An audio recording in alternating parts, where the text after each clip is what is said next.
Assalamualaikum warahmatullahi wabarakatuh. Nama saya Dito Arismodo dengan NIM 43010200041. Di sini saya akan menyampaikan beberapa hal mengenai materi kewarganegaraan yang pernah saya pelajari. Yang pertama, pentingnya pendidikan kewarganegaraan. Pendidikan kewarganegaraan sangat penting. Dalam konteks Indonesia, pendidikan kewarganegaraan itu berisi antara lain mengenai pluralisme, yakni sikap menghargai keragaman, pembelajaran, kolaboratif, dan kreativitas. Pendidikan itu mengajarkan nilai-nilai kewarganegaraan dalam kerangka identitas nasional. Ada poin-poin penting yang dipelajari dalam pendidikan kewarganegaraan. Yang pertama, pendidikan kewarganegaraan mengajarkan siswa untuk mampu memahami dan melaksanakan hak dan kewajiban secara sopan santun, jujur, dan demokratis, serta ikhlas sebagai warga negara terdidik dalam kehidupannya selaku warga negara Republik Indonesia yang bertanggung jawab bersama. Ini merupakan hal yang mendasar dalam pelajaran pendidikan kewarganegaraan. Tanggung jawab sangat penting dalam proses ini. 2. Dalam pembelajaran ini dibahas lagi tentang bagaimana kita warga negara untuk ikut dalam berpolitik. Karena akan kepedulian terhadap politik kita bangsa Indonesia. Tanpa kekacauan merupakan hal terpenting dalam menjaring hubungan yang baik antara warga dan pemerintah. Yang ketiga, memberikan pengajaran kepada siswa untuk saling memahami sesama warga negara, saling tenggang rasa, toleransi, dan saling menghormati satu sama lain. Yang keempat, memberikan pengetahuan kepada para siswa dan pelajar mengenai sistem pemerintahan dan tentang peraturan negara yang berlaku baik yang tertulis maupun yang tidak tertulis. Juga untuk membuka kesadaran kita akan pentingnya bela dan cinta tanah air karena kita hidup di sini dan secara bersama. Dengan ini, sesungguhnya pendidikan kewarganegaraan sangat penting untuk diajarkan oleh anak didik bangsa kita sendiri. Sesungguhnya pendidikan kewarganegaraan tidak hanya harus diajar tetapi juga harus dilaksanakan. Karena pendidikan kewarganegaraan juga membawa ajaran dari Pancasila yang juga harus kita amalkan baik perbuatan atau segala macamnya.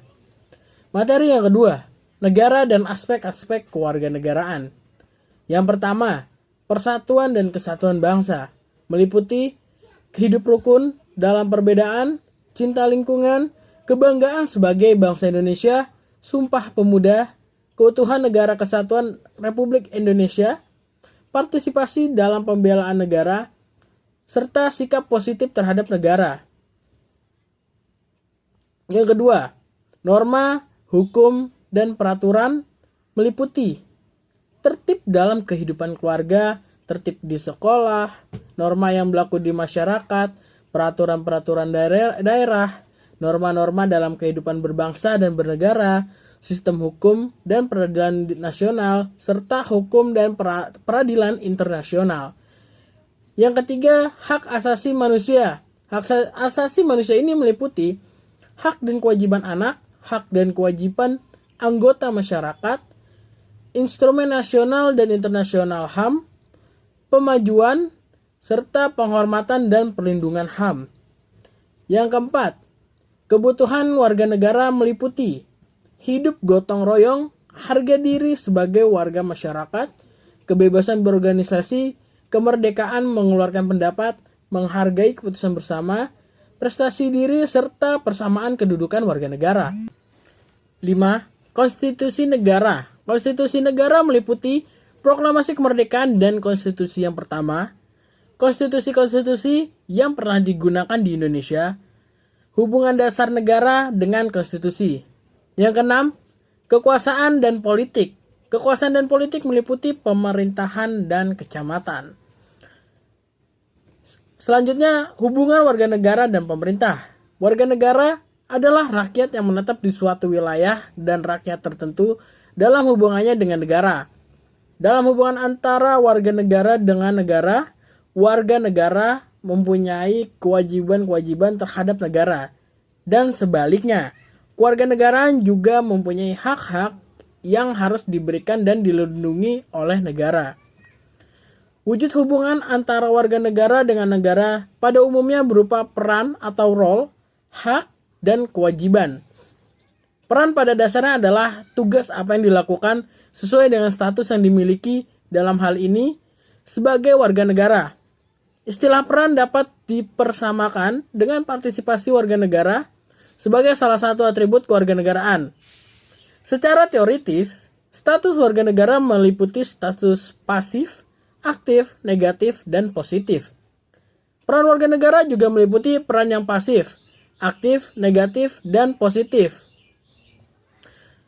Peran pasif adalah kepatuhan warga negara terhadap peraturan perundang-undangan yang berlaku atau kebijakan politik yang ada. Peran aktif merupakan aktivitas warga negara untuk terlibat atau berpartisipasi serta ambil bagian dalam kehidupan bernegara, terutama dalam mempengaruhi keputusan publik.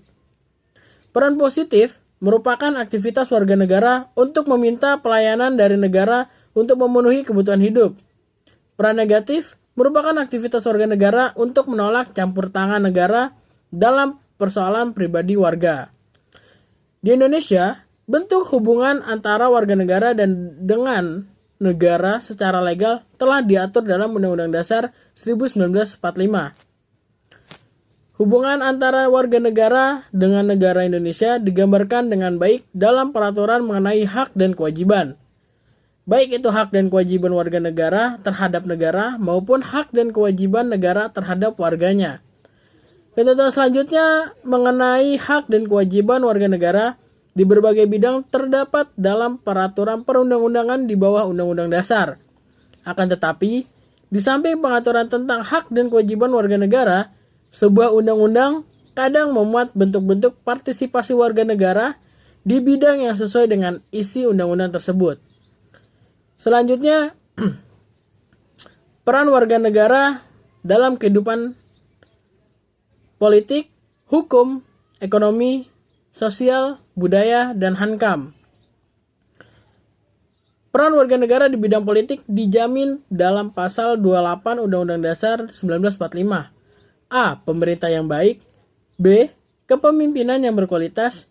C. Otonomi daerah. Dan D. Budaya demokrasi. Peran warga negara dalam kehidupan hukum.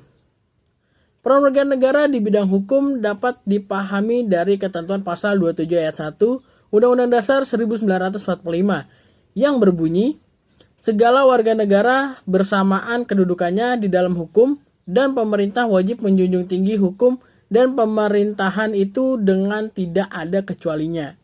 3. Peran warga negara dalam kehidupan ekonomi. Konsep demokrasi ekonomi. Demokrasi ekonomi adalah cara mengatur perekonomian di mana kesejahteraan seluruh rakyat terjamin karena kesejahteraan merupakan hak asasi setiap anggota masyarakat. Dalam konsep ekonomi tidak boleh ada kemiskinan dan keterbelakangan. Sebaliknya, demokrasi ekonomi tidak boleh membiarkan orang atau kelompok mendapat dan menyalahgunakan kesempatan untuk menguasai akumulasi dan konsentrasi sumber daya bagi kepentingan pribadi, untuk hidup kaya raya dan berlimpah-limpah. Keadilan dan pemerataan kesempatan adalah makna dan jiwa demokrasi ekonomi. Dimensi peran warga negara dalam kehidupan ekonomi secara garis besar akan mencakup segi perencanaan dan pelaksanaan, terutama akan berkaitan dengan pembuatan keputusan atau kebijakan pembangunan ekonomi yang merupakan politik ekonomi. Wujud peran warga negara dalam hal ini dapat berupa memberikan masukan atau peran aktif agar politik ekonomi mampu mewujudkan demokrasi ekonomi, sehingga kesejahteraan seluruh rakyat dapat diwujudkan. Yang keempat, peran warga negara dalam kehidupan sosial budaya. Sosial budaya dapat meliputi bidang-bidang sebagai berikut, diantaranya kesejahteraan sosial, kesehatan, agama, pendidikan, dan kebudayaan atau ilmu pengetahuan dan teknologi masuk unsur kebudayaan. Yang kelima, peran warga negara dalam kehidupan hankam, pertahanan, dan keamanan. Konsep wujud dan alasan pembelaan terhadap negara. Peran negara di bidang hankam pada dasarnya merupakan pembelaan terhadap negara. Konsep pembelaan terhadap negara adalah keikutsertaan dalam upaya pertahanan negara. Upaya pertahanan negara meliputi yang pertama, mempertahankan kemerdekaan dan kedaulatan negara. Yang kedua, keutuhan wilayah. Ketiga, keselamatan bangsa dari segala macam ancaman. Sedangkan wujud pembelaan terhadap negara berupa hak kewajiban melalui 1. PKN, 2. Pelatihan dasar kemiliteran wajib, 3. Pengabdian sebagai prajurit TNI, keempat, pengabdian sesuai profesi. Sedangkan alasan mengapa negara perlu dibela oleh warganya dapat dijelaskan dari berbagai pandangan atau perspektif. Sekian dari rangkuman mengenai materi yang pernah saya pelajari. Kurang lebihnya mohon maaf. Wassalamualaikum warahmatullahi wabarakatuh.